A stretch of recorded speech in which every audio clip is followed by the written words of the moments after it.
Halo, selamat malam pemirsa. Senang sekali malam hari ini kembali menyapa Anda di Indonesia Business Forum. Bersama dengan saya, Celia Alexandra. Pemirsa, pada hari Senin kemarin, Indonesia kedapatan surat cinta dari Presiden Trump. Surat cinta itu adalah besaran tarif impor ataupun tarif resiprokal sebesar 32%. Ini sama seperti yang dikenakan sebelumnya pada April kemarin. Ditambah lagi, Indonesia saat ini menjadi keanggotaan resmi dari BRICS dan juga akan ketambahan lagi 10% pemirsa. Apa yang harus kita lakukan sebagai juga industri tekstil TPT di Indonesia? Bagaimana cara mengatasi hal ini? Akankah diversifikasi bisa menjadi salah satu solusi?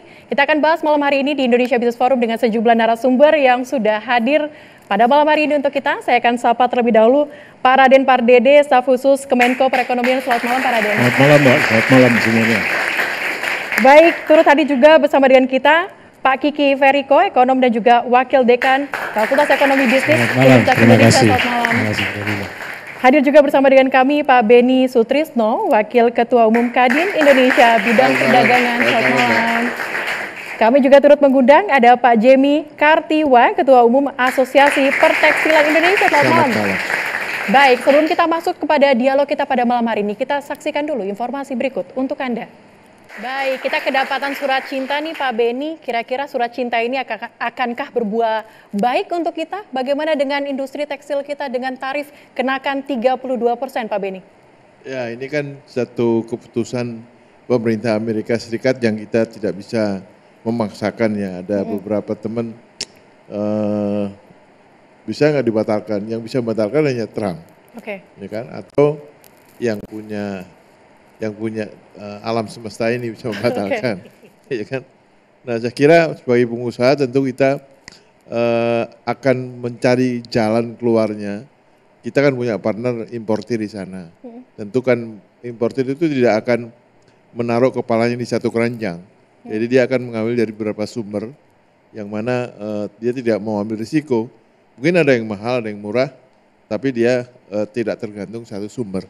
Oke. Itu sudah kita bicarakan dengan teman-teman importir di sana. Tentu ada semacam beban yang harus kita pikul berdua kemahalan itu bisa nggak kita bagi, kita sharing gitu ya. Ya tentu kita juga harus mencari pundi-pundi kita di sini apa yang bisa kita efisiensikan. Nah mereka juga begitu karena mereka tidak mungkin keluar dari pasar. Karena kalau mereka keluar dari pasar dia akan digantikan oleh barang yang lain. Dan untuk masuk pasar lagi sangat sulit. Oke, berarti pasar tuh harus tetap dijaga maksud Anda? Iya, artinya mereka mengisi satu pasar kan, misalnya mengisi department store tertentu, mereknya A. Misalnya kita kan hanya OEM, kita hanya membuat merek tertentu kan.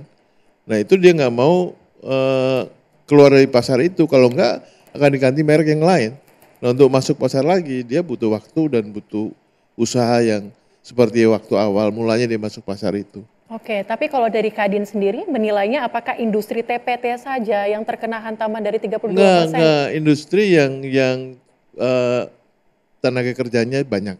Oke. Ya, artinya dari tekstil, furniture, komponen elektronik atau elektro atau mesin, lalu juga alas kaki, khususnya sports shoes ya, tapi sports shoes bukan sepatu kulit nih. Jadi itu kan labor intensif sekali. Ya artinya kalau kita ngurangi atau berkurang orderannya berarti ada lain yang harus berhenti. Yang harus kita, apakah kita cutikan sementara atau cuti selanjutnya menunggu tergantung pesanan baru lagi. Oke, saya juga akan tanyakan ke Pak Jemi. Pak Jemi gimana nih Pak industri TPT ya? Penurunannya seberapa besar nih menghadapi 32% yang saat ini akan menjadi tarif impor untuk Amerika Serikat?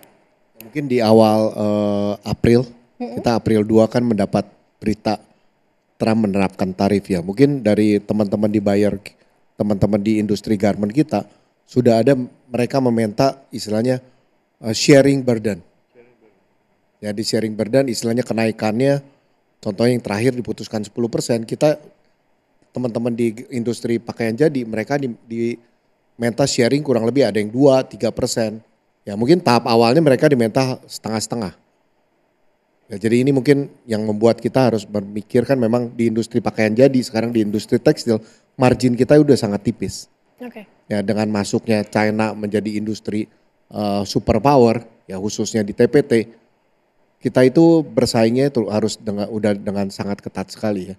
Jadi urusan 2-3% pun ke cost of production itu cukup besar impact-nya. Tapi seberapa serius ini kemudian berdampak kepada industri tekstil dalam negeri? Ya, industri tekstil nih dari hulu sampai hilirnya kan ekosistemnya cukup panjang. Oke. Ya jadi kita merasakan apalagi sekarang diberlakukan tanggal 1. Iya. Ini waktunya kan cuma 20 hari lebih, sedangkan sailing time dari Indonesia ke sana kan 30 hari, 1 bulan. Jadi barang-barang yang mau di-shipment ke sana ini mempunyai potensi kena 32%. Oke. Ya, jadi ini teman-teman ini pasti semua sedang berhitung nih. Oke. Ya sedang buyer berhitung. Indonesia juga produk Indonesia sedang bernegosiasi dengan Indonesia ini. Di tengah negosiasi yang kita lakukan tentunya di tengah negosiasi dari pemerintah ke Amerika Serikat untuk menurunkan 32%, kira-kira yang diharapkan selain itu dari pemerintah sendiri apa nih? Ya kita berharap Indonesia bisa dapat better than Vietnam. Itu Oke. yang dari awal kita bertemu, kita rapat juga beberapa kali di Kemenko.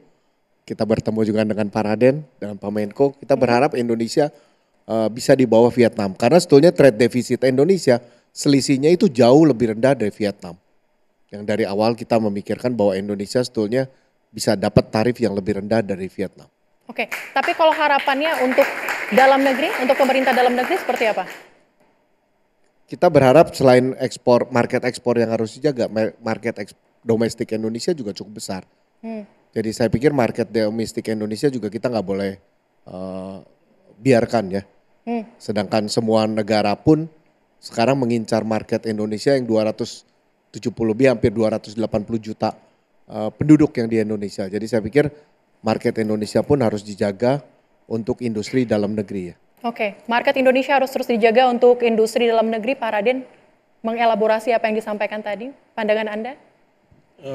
Saya pikir memang tadi yang sudah disebutkan, tentu dunia usaha itu selalu akan berusaha dengan apapun yang terjadi. Itulah namanya makna daripada dunia usaha. Dan kita hargai itu. Tetapi di sisi lain seperti tadi mungkin sudah disebutkan, pemerintah tentu akan berusaha untuk mencoba menurunkan tadi reciprocal tarif itu. Yang selama ini kan berlaku sebetulnya masih base tarif, tambahannya itu 10%. Per 1 Agustus nanti, kalau kita tidak bisa menegosiasikan itu dengan Mr. Trump, ya dinaikkan menjadi tambahannya adalah 32%, itu reciprocal tarifnya.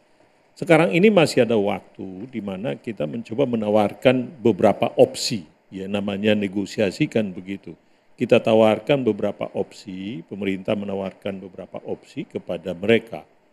Dan kita harapkan dengan tawaran itu pertama adalah bahwa trade deficit dari mereka ke kita akan berkurang. Itu satu, itu sudah ada opsi 1, 2, 3 yang kita sudah tawarkan, apakah dalam bentuk kita impor lebih banyak minyak dan LNG atau gas ya. Mungkin juga kita bisa impor juga bahan-bahan makanan seperti yang memang kita butuhkan di sini. Tetapi juga ada yang kita sudah coba pikirkan di samping kapas dan yang lain-lain, kita juga mikirkan, mereka juga menyebutkan itu di dalam surat itu jelas. Ya, yang sudah beredar di masyarakat itu bahwa kalau kita berinvestasi di sana atau perusahaan Indonesia berinvestasi di sana, maka kita juga mendapatkan keringanan. Hal-hal itu yang dicoba dinegosiasikan dan itu langsung sebetulnya yang kita lakukan sekarang itu bukan ke pemerintahnya, tetapi lewat perusahaannya. Karena kita harapkan perusahaan-perusahaan partner kita di sanalah yang nanti yang bicara dengan pemerintahnya supaya jelas proof-nya, datanya ini tidak hanya sekedar omon-omon kalau hanya antara pemerintah dengan pemerintah saja kan mana faktanya, mana artinya uangnya. Kalau ini jelas, jadi kita sudah pertemukan antara pengusaha kita dengan pengusaha sana supaya kita bisa mengimpor lebih banyak, demikian juga kita bekerja sama. Tentu kita juga minta dari mereka, namanya negosiasi kan take and give. Jadi kita juga minta ke mereka. Harapan kita itu. Tapi di samping itu apa yang dikatakan oleh Bapak-bapak dari Kadin tadi ini ya, Pak Beni dan juga Pak Jemi ini, itu sudah benar. Jadi mungkin kita harus berusaha juga melakukan, memikirkan apakah ada alternatif lain. Ya. Jadi kita juga harus punya bagaimana kalau tidak berhasil. Oke. Ya kita kan nggak bisa karena kita worst case skenario ya. Iya, karena kita tidak pernah tahu dengan keputusan Tuan Trump ini, karena hanya dia yang tahu dengan Tuhan mungkin ya, yang lain nggak tahu. Kita misalkan Menko berunding dengan menterinya, Menteri A, B, C, Menteri Perdagangan, ada trade representatifnya, USTR-nya, Menteri Keuangannya, tetapi semuanya pada akhirnya tergantung Presiden. Oke. Jadi dalam situasi ini kita harus membuat langkah-langkah antisipatif. Bagaimana kalau tidak berhasil? Opsi 2, opsi 3, itu yang kita harus lakukan. Dan harapan saya adalah kita semua di sini bekerja sama antara pemerintah dalam hal ini dan juga dunia swasta. Kita harus bersama-sama dalam situasi seperti ini, di mana Trump nggak bisa kita kontrol, yang kita bisa kendalikan adalah kita dulu deh, kita harus kompak. Ya? Itu dulu. Oke, nanti kita juga akan dalami kira-kira second offer apa yang dipersiapkan oleh pemerintah dalam negeri kita untuk Amerika, untuk ditawarkan ke Amerika, tapi usai jeda tetaplah bersama kami di Indonesia Business Forum.